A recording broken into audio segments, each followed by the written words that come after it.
आइए सुनते हैं एक नई कहानी। और एक उदास सुबह बिस्तर से उठते हुए निशा ने घड़ी पर नजर डाला तो 5:30 बजे थे। यूं नींद तो काफी देर से खुल चुकी थी, लेकिन इतनी जल्दी उठकर भी क्या करती। खिड़की पर नजर डाली तो पर्दे से छनकर आता हल्का प्रकाश दिखाई दिया। गर्मी की सुबह भी तो जल्दी होती है। सोचा चलो अब उठा ही जाए, सुबह तो हो ही गई है। और उठकर बाथरूम की ओर चली गई। हाथ मुंह धोकर ब्रश वगैरह करके बाहर निकले। बिस्तर ठीक किया, तब तक दूध वाला भी आ चुका था, सो दूध लिया। अब तक उनके पतिदेव नीतीश बाबू भी जाग चुके थे और तैयार होकर सुबह की सैर की निकल रहे थे। सब कुछ यंत्रवश चल रहा था, एक निश्चित धुरी पर घूम रहा था। किसी से कुछ कहने सुनने की जरूरत नहीं। जीवन में कोई उत्साह उमंग नहीं बची थी दोनों के। नीतीश बाबू के जाते ही वे भी अखबार लेकर बैठ गई। एक गहरी सांस लेकर दीवार पर टंगी तस्वीर पर दृष्टि डाली, जिस पर फूलों का हार पड़ा हुआ था। उनकी दृष्टि धुंधला गई। किसी तरह स्वयं को संभाला और अखबार के पन्ने उलटने लगे। हालांकि कुछ दिखाई नहीं दे रहा था। उन्होंने फिर अपने सिर को झटका दिया। नियति के आगे आखिर किसकी चलती है, और जो सच है वह तो है ही, उसे स्वीकारने में ही भलाई है, बजाय इसके कि जो नहीं उसके लिए रोते रहें। और उन्होंने बगीचे की ओर रुख किया। कुछ साफ सफाई की, सूखी पत्तियां झाड़ी, लताएं जो गिर रही थीं उन्हें सहारा दिया। तब तक नीतीश बाबू भी दूर से जाते हुए दिखाई दिए और वे चाय बनाने के लिए किचन की ओर चल दी। चूल्हे पर चाय की पतीली चढ़ाकर वे फिर ख्यालों में खो गई। नीलेश उनका इकलौता पुत्र, उम्र थी यही कोई 18 वर्ष, होनहार, महाविद्यालय का छात्र। ऐसी ही एक सुबह तीनों पिकनिक के लिए निकले और बस 15 मिनट बाद ही कार का एक्सीडेंट हो गया। नीलेश ही कार ड्राइव कर रहा था। वे शुरू से ही टोक रही थी स्पीड कम करने के लिए, लेकिन शरारत से मुस्कुराते हुए उन्हें डराने के लिए कार तेज और तेज चलाते जा रहा था। तभी अचानक सामने से एक ट्रक आया। तुरंत उसने कार साइड में की, पर कार कुछ ज्यादा ही साइड में चली गई और सड़क के किनारे खड़े एक पेड़ में टकरा गई और बस सब कुछ खत्म हो गया। हालांकि नीलेश को तुरंत अस्पताल भी ले जाया गया, लेकिन फिर भी वह बच न सका। और किस्मत का खेल तो देखो, इन दोनों को बस मामूली खरोच ही आई थी। कलेजे पर पत्थर रख अपने जिगर के टुकड़े के अंगों का दान कर दिया था दोनों ने। समाज सेवा में रुचि जो थी उनकी। कितने बुरे दिन थे वे, महीनों उनकी आंखें नहीं सूखी थी। जिंदगी बेमतलब की होकर रह गई थी, लक्ष्यहीन। फिर भी जब तक जीवन है जीना तो था ही। उन्होंने पौधे लगाए, एक पप्पी भी पाला, ताकि अपने दुख पर से ध्यान कुछ हट सके। लेकिन वह कोई छोटी मोटी तलैया तो थी नहीं कि ध्यान हट जाता। यह तो दुख का महासागर था जो रह रह कर हिलोर मारता था। ईश्वर को भी इस उम्र में यह दुख देना था, जब वे न इधर के थे न उधर के, मझधार में थे, 40-45 के बीच की उम्र के। फिर भी समय सबसे बड़ा मरहम होता है, जो जख्म को भर ही देता है। क्षण चाय उफन पर ऊपर आ रही थी। निशा की तंद्रता टूटी और झट से गैस ऑफ कर चाय छान कर उन्होंने ट्रे में रखी और आ गई बाहर नीतीश बाबू के पास, जो वहीं लॉन में बैठे अखबार पढ़ रहे थे। इतना बड़ा मकान है और वे सिर्फ 2।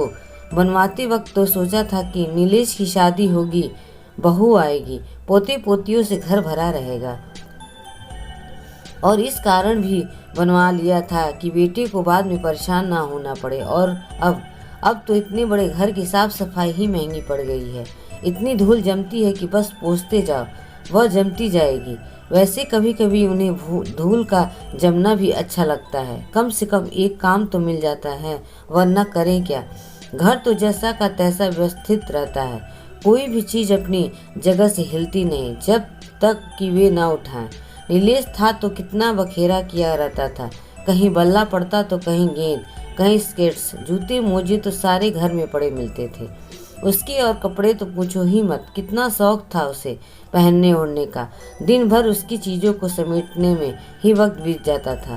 कुछ कहो तो बस उसकी वही शरारत भरी मुस्कुराहट। अब कुछ अव्यवस्थित होता ही नहीं, जो जहाँ है वहीं रहता है। धूल की शुक्रगुजार है निशा, वह जमती है तो झाड़ पोछ करने को मिलती है। क्यों न मकान किराए पर दे दे। नीतीश बाबू चाय पीते हुए बोले। वे चौकी। क्यों, क्या हुआ अचानक? नहीं अचानक नहीं, कई दिनों से सोच रहा हूँ, इतना बड़ा 2 मंजिला मकान है, सूना सूना पड़ा रहता है। ऊपर वाला हिस्सा किराए पर उठा दें तो कैसा रहेगा? किराएदार रहेंगे तो थोड़ी चहल पहल रहेगी, सुरक्षा की दृष्टि से भी ठीक रहेगा। हम दोनों ही रहते हैं, रात कोई कष्ट हो तो सहारा रहेगा, कहीं आना जाना हो तो घर सूना तो नहीं रहेगा। वे बात कर ही रहे थे कि गेट खुलने की आवाज़ आई। लगभग 35 वर्ष के एक आकर्षक व्यक्ति दिखाई दिया।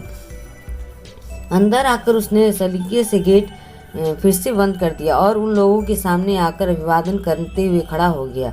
उन्होंने भी उसे कुर्सी पर बैठने का संकेत किया। वह कुर्सी पर बैठते हुए बोला, मैं सुनील वर्मा हूँ, एक कंपनी में एग्जीक्यूटिव हूँ, आपका मकान किराए पर लेने चाहता हूँ। दोनों एक साथ पहले तो चौंके, फिर नीतीश बाबू बोले, आपको किसने बताया कि हमारा मकान खाली है और हम उसे किराए पर देना चाहते हैं? जी, मैं इधर से अक्सर गुजरता हूँ, आपका मकान देखा, लोकेशन अच्छा लगी, इसीलिए पूछ लिया। सुनील आगे झुकते हुए बोला, पहले मकान देख लो, किराया हमारे हिसाब से ही रहेगा और हमें शोर पसंद नहीं। टीवी वगैरह बिल्कुल धीरे चलना या नहीं चलाएं और रात को समय से आ जाएं, वरना गेट बंद हो जाएगा। और हाँ, हम शाकाहारी हैं। सो नीतीश बाबू थोड़ा भुड़कते हुए से बोले, आखिर वह अपनी गर्ज से आया था, उन्होंने थोड़े ही बुलाया था। मुझे आपकी हर शर्त मंजूर है, मकान को भी क्या देखना, पसंद है तभी तो आया, बस आप इजाज़त दीजिए तो सामान वगैरह ले आऊँ। मेरे परिवार में मैं और मेरी पत्नी ही हैं। उसने उठने का उपक्रम किया। उन्हें आश्चर्य हुआ, कैसा अजीब आदमी है, बस मकान चाहिए किसी भी शर्त पर। 2-4 दिनों में सुनील अपना सामान वगैरह ले आया और घर व्यवस्थित कर लिया। दोनों ने अपना कमरा बड़ी सुंदरता से सजाया था। घर में थोड़ी रौनक आ गई थी, आना जाना लगा रहता था। सुनील हमेशा उनसे पूछता रहता, कोई काम हो तो करता रहता, कभी पानी के बिल भरता तो कभी सब्जी किराए का सामान लाना आदि। और निशा से तो उसे विशेष स्नेह था। उसके होते हुए उनकी मजाल थी कि कोई भी काम कर पाए, सब वही करता। आखिर एक दिन नीतीश बाबू ने निशा की चुटकी ली। क्या बात है सुनील, तुम्हारा बहुत ख्याल रखता है, उससे छीन तो नहीं रहा? हटो भी, ये मेरी उम्र है क्या? 4-5 बरस छोटा ही होगा तुमसे, छोटा भाई जैसा है आप भी। बस निशा तुनुक कर बोली, उम्र है तो क्या हुआ, दिखती तो नहीं ना?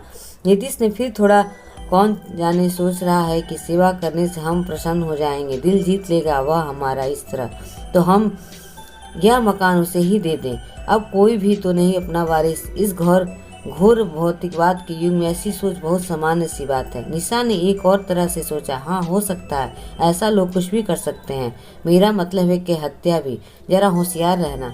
नीतीश बाबू ने आशंका जताई। कुछ दिनों बाद एक दिन निशा की तबीयत बहुत खराब हो गई, इतना तेज बुखार था और इधर नीतीश बाबू बिजनेस टूर गए थे। सुनील ने ही संभाल दिन रात उनकी सेवा की, रात भर जागकर उनके माथे पर बर्फ की पट्टियां रखता, पाँव सहलाता, थोड़ी देर पर फलों का रस, पानी, दवाइयाँ वगैरह देता, बाथरूम तक सहारा देकर ले जाता। कोई कसर नहीं छोड़ी सुनील ने उनकी देखभाल में। उसकी पत्नी सालू से आखिर यह सब देखा नहीं गया और एक दिन उसने पूछ ही लिया, आखिर तुम्हें इनसे इतना लगाव क्यों है? इतना महंगा मकान लिया और वो भी तमाम बंदिशों पर, फिर तुम्हारा ऑफिस भी यहाँ से इतनी दूर पड़ता है, जाने आने का खर्च अलग से, इससे कम पैसों व बेहतर सहूलियत में तुम्हारे ऑफिस के पास ही अच्छा मकान मिल जाता, लेकिन तुम्हें तो बस यही चाहिए था, यही जिद ठाने बैठे थे। आखिर कौन लगती है वह तुम्हारी, क्या रिश्ता है उनसे तुम्हारा? सुनील को गुस्सा तो बहुत आया, लेकिन वह स्वयं पर काबू रखते हुए आवाज़ दबाकर बोला, चिल्लाओ मत, उनकी नींद खुल जाएगी, वह मेरी माँ लगती हैं। और पूछना है कुछ? माँ? हाँ, सालू व्यंग्यात्मक लहजे में हंसते हुए बोली, कम से कम इस पवित्र रिश्ते को तो बदनाम मत करो, हम उम्र है वह तुम्हारी, देखने में भी अच्छी भली। चटाक सालू कुछ और बोलती इससे पहले ही सुनील का हाथ उठ गया। हतप्रत सालू देखती ही रह गई और वह बोलता ही चला गया, हाँ माँ लगती है वह मेरी, उनकी कोख में पले शरीर का एक अंग प्रत्यारोपित है मेरे शरीर में, उसने नया जीवन दिया है मुझे। आज जो मैं यह जल फिर रहा हूँ, जीता जागता तुम्हारे सामने हूँ, तो केवल उनकी ही बदौलत। अपने पुत्र की मृत्यु के बाद उन्होंने उसके गुर्दे दान कर दिए थे, वे मुझे ही प्रत्यारोपित हुए थे। डॉक्टर ने बताया था। उन्हें तो इतना भी होश नहीं था कि इस बात को जानने की कि उन्होंने दान किसे दिया। बेटी की मौत के सदमे में भी विवेक से पल्ला नहीं झाड़ा उन्होंने और मतदान किया। और फिर पलट कर देखा भी नहीं कि किसे दिया। मैंने यह मकान जानबूझ कर किराए पर लिया ताकि उनके निकट रह सकूं, कुछ तो सेवा कर सकूं उनकी, इस तरह कुछ तो ऋण हो जाऊं। और अब से तुम भी उनकी अपने सास ससुर की तरह सेवा करना। और सालू अब भी मुंह बाएं देखती जा रही थी। उस माँ के इस बेटे को कैसे अनोखे रूप में जुड़ा था माँ बेटे का यह रिश्ता। पहला ना सही, दूसरा जन्म तो दिया ही था निशा ने सुनील को। अगर कहानी पसंद आई हो तो प्लीज़ लाइक एंड सब्सक्राइब।